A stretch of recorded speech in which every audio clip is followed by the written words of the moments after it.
The biggest issue on a bulk, on a gaining phase, is putting on too much fat too quickly, going too high on your calories, not doing enough cardio or steps, and what happens is you end up getting fat and enjoying your lockdown a little bit too much, like I did. Now, in today's video, I'm going to be telling you a 5-step guide that I use to gain over 30 pounds without getting fat. The first point, and most important, is keeping your calories in a small calorie surplus. So majority of people, if you go into a 10% calorie surplus, meaning 10% above your maintenance calories, so for example, your maintenance calories could be 3,000, that would mean going to 3,300 calories. You do not need to go way up into 1,000 or 1,500 calorie surplus to speed up muscle gain. What's going to actually happen is you're just going to put on fat quicker. Now, if you're completely new to training, you can get away with a bit of a bigger surplus, and especially if this surplus is made up with more protein, it's unlikely to lead to fat gain. However, for the majority of people, going into a small calorie surplus and just trying to add about 10% above your maintenance to your calories is the sweet spot.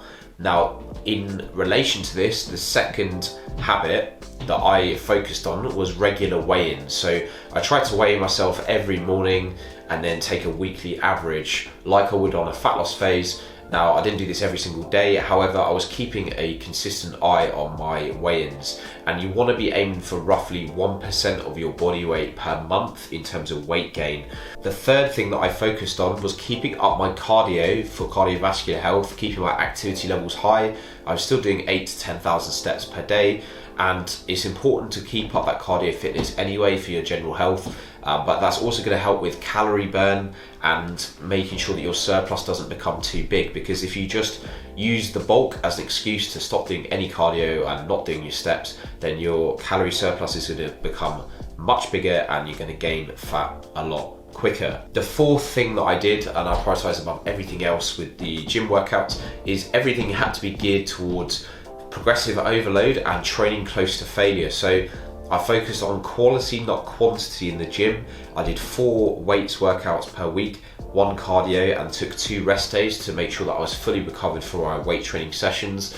And when you're in a gaining phase, although you should always be prioritizing progressive overload, which means increasing the reps or the weights over time, the only way that you know that your bulk is working, the biggest signal of this, is that the weights are progressing, right? So when you start your bulk, a few months later, over a number of weeks and months, you should see that the weights are trending up. So if your weights have not progressed during your bulk, that is when you're going to be at more risk of gaining fat than muscle. However, if you are pushing yourself close to failure, not leaving more than say 1 or 2 reps in the tank on your working sets, and you're tracking these weights to make sure they go up over time, you are in a good position to know that although you may gain a little bit of fat along the way, you are going to be building muscle, because if the weights are progressing, you're forcing your body to adapt and you're going to have to be building muscle tissue, providing that your form is good in the gym.